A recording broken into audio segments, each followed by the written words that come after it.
A.G. Heinz Company. They've been around for over 100 years, selling building materials since anyone can remember. This is The Rewind with Jimmy Himes. On full disclosure, we're interviewing a lot of sports personalities in this area, and our guest today is Cooper Mays, star football player, University of Tennessee. Cooper, how are you doing? I'm great. How are you? I'm doing wonderful. I'm going to go in a little bit different direction with you because a lot of people know you as a star football player. Before you got involved with organized football, you played Little League Baseball. You were on a really good team, and one of the star pitchers was a guy named Kirby Connell. What do you remember about Kirby when you played with him when y'all were like 7 or 8 years old? Oh man, the first probably thing I think about is he was a hothead. You know, he was very fiery and intense even back in that age, which I'm kind of a more laid back, calm guy, so I kind of took note of that. But he was always fired up, and he was really good even back then too. So what was it like for you to watch Tennessee win the College World Series knowing that this guy was a former teammate of yours?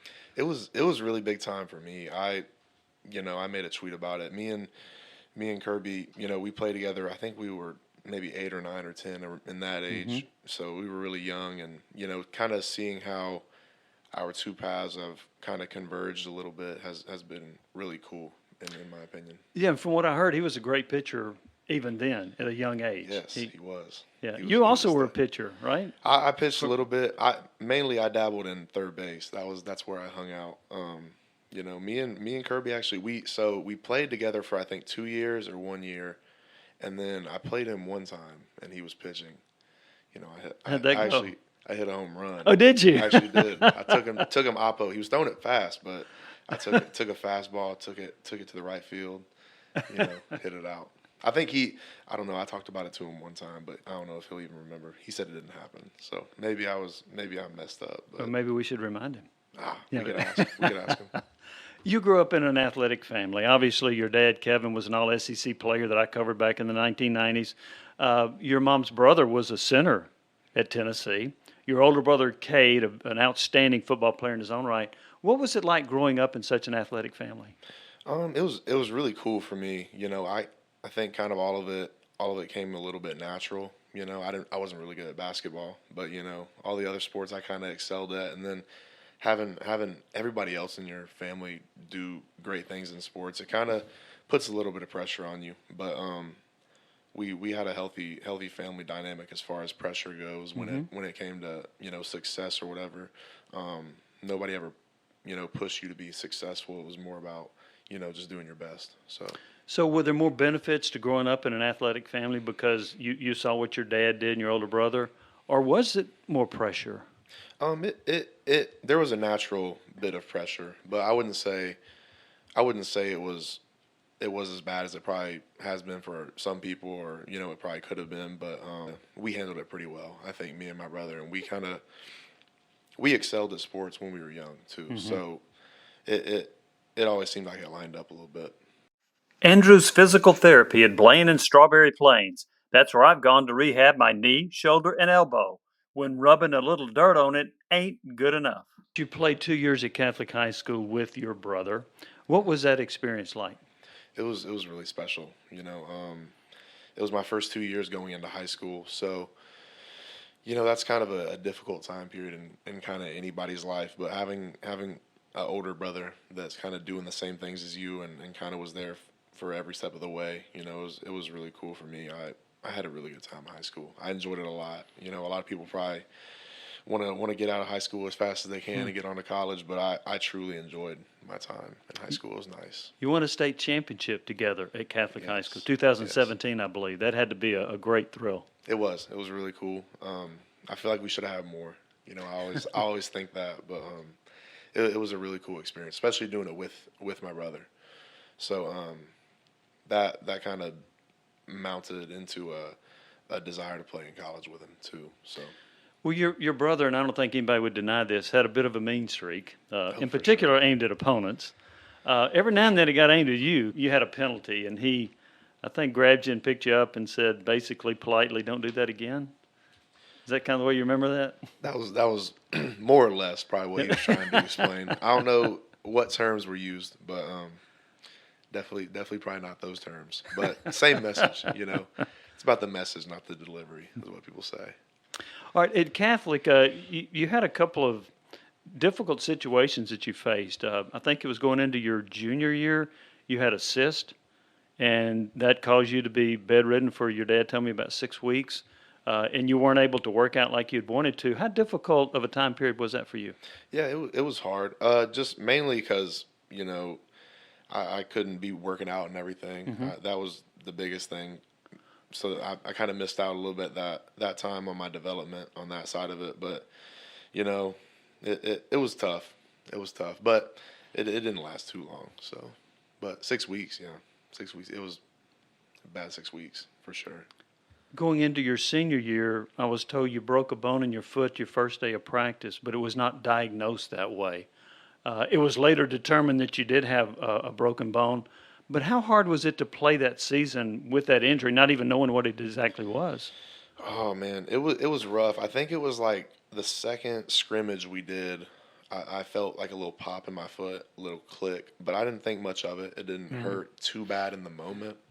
But within the next probably few weeks, it got pretty bad, and I ended up playing I think like eight weeks on it, and then kind of had to sit out a couple games because it was just getting so bad, and then ended up playing my last game in the playoffs.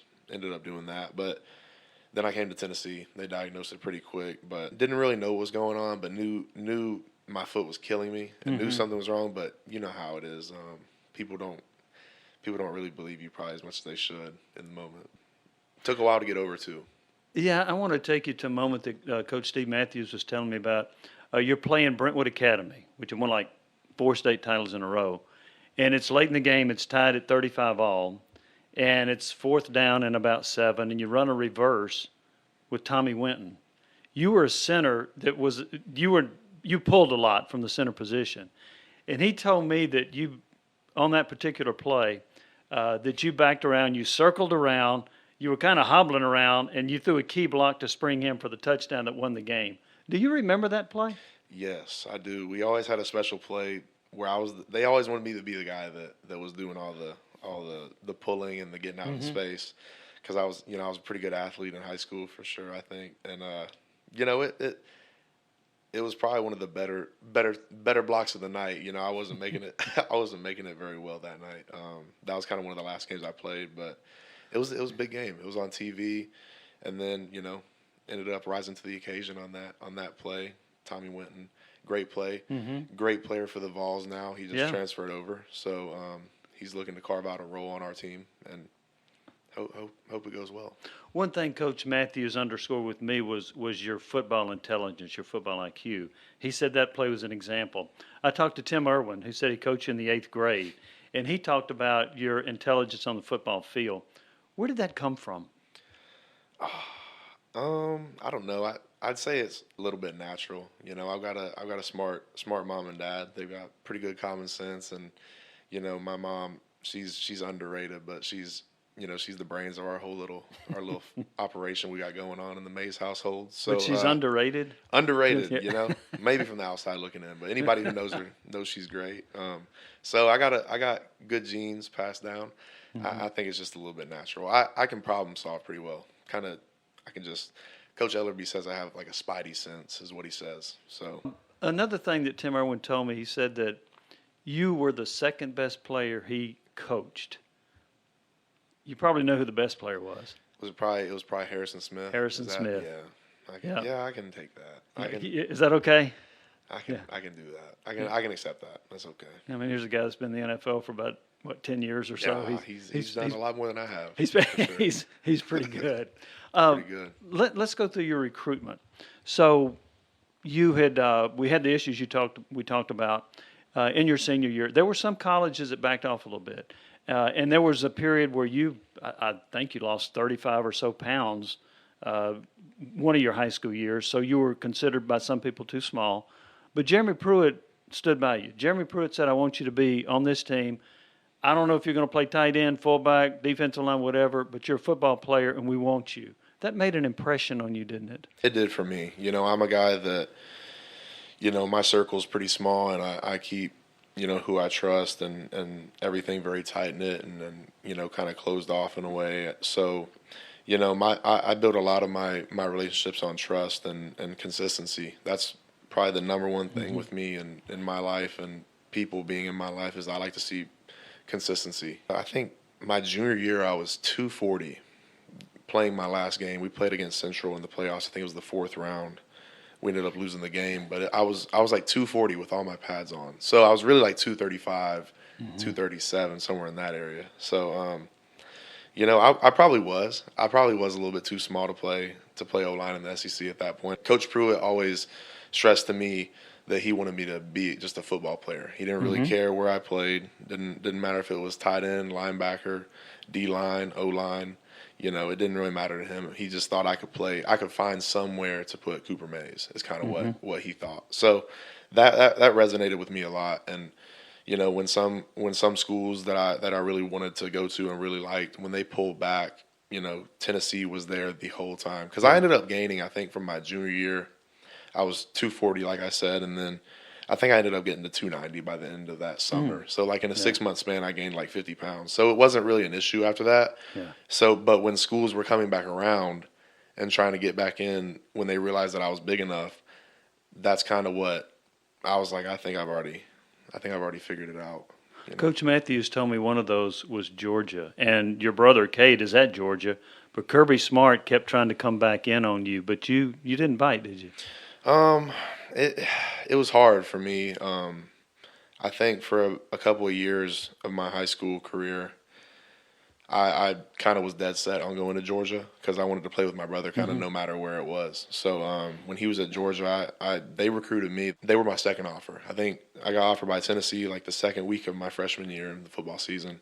And then right after the football season, Georgia offered me. I kind of knew they wanted me for me because Cade was already committed to Tennessee at that point. Nobody really thought they could get Cade. So I felt kind of strongly about Georgia, too, wanting me for me and not just throwing an offer out there for Cade. So that resonated with me.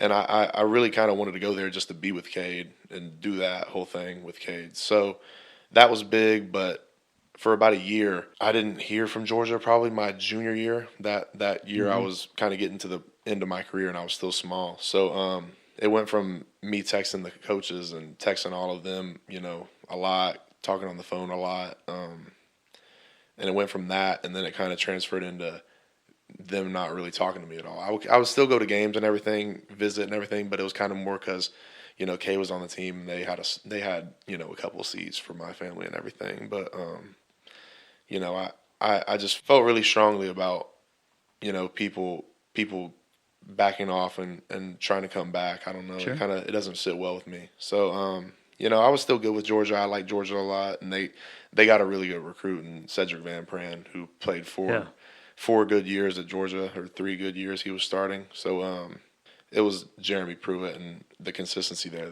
that drew me to him. Stanford recruited you hard. You could have gone to Harvard. Did you think about going in that direction, going to a quote academic school?